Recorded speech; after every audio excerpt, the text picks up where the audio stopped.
તો આ સુંદર સનસેટ હું માણી રહ્યો છું અને અહીંયા સામે બેઠો છું. તો આપણે વાત કરીએ ખેતરમાં જે બી આજકાલ મેં અને મારી ફેમિલી મહેનત કરીએ છીએ, તો તમને શું મળે છે? તમને એવું લાગતું હશે. તો હમણાં જે ઉનાળાની અંદર ચણા, મગ અને બધું કર્યું હતું, જે મેં ફોટો બી વચ્ચે સ્ટોરી મૂકેલી હતી, જે લોકો બી મને ફોલો કરતા હશે એ લોકોને ખબર હશે. તો કઠોળ વસ્તુઓ જે છે, જેવા કે મેં કીધું હમણાં ચણા થઈ ગયા અને આ તે બધું, તો જ્યારે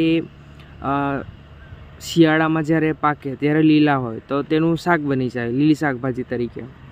પછી જ્યારે હમણાં સુકાઈ ગયું એ બધું, ત્યારે એ કઠોળ તરીકે થઈ ગયું અને ભાત પણ થાય, બરાબર, મતલબ કે ચોખા, રાઈસ. તો એ બી છે હવે અમારા ઘરમાં. હવે એટલું બધું ફૂલફિલ થઈ ગયું, મતલબ કે રાઈસ કે 1 વર્ષ સુધી બિંદાસ ચાલી જશે.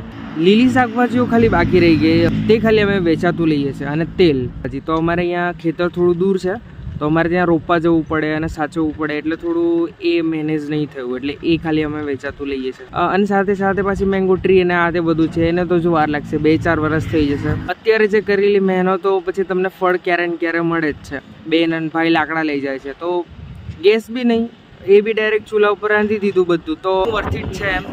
તો હા ભાઈ, વર્થિટ તો છે જ, કેમ નહીં. જોબ પણ કરીશું અને એક સાઈડ ખેતી પણ કરીશું, તો બધું મેનેજ થઈ જાય છે. મતલબ કે ગામડાનું કલ્ચર તમને વધારે ગમે છે કે સિટીમાં જ રહેવું વધારે પ્રિફર કરશો? કોમેન્ટમાં જરૂરથી મને કહેજો. અને વિડીયો ગમ્યો હોય તો લાઈક કરી દેજો અને પોતાના મિત્રો સાથે શેર જરૂર કરી દેજો. આવા જ કોન્ટેન્ટ જોવા માટે મને ફોલો જરૂરથી કરજો. મળીએ કોઈ બીજા વિડીયોમાં.